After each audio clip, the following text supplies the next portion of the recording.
अगर आपको कफ खांसी की दिक्कत रहती है बार बार, तो आप इन दो एक्यूप्रेशर पॉइंट पर प्रेशर देकर या इस पर मैग्नेट लगाकर आप इसको ठीक कर सकते हैं। ये एक्यूप्रेशर के पॉइंट हैं इंडेक्स फिंगर पर, थोड़ा सा साइड में। ये है LU11, ये है LU5, लंग्स मेरिडियन का LU5 और LU11। आप इन पे दिन में 2-3 बार, 5-10 बार, एक बार में प्रेशर दीजिए।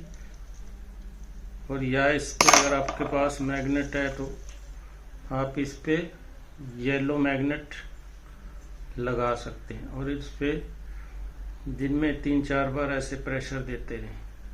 इसको 8 से 10 घंटे लगा रहने दें। इससे आपकी कफ, खांसी और बलगम की समस्या दूर हो।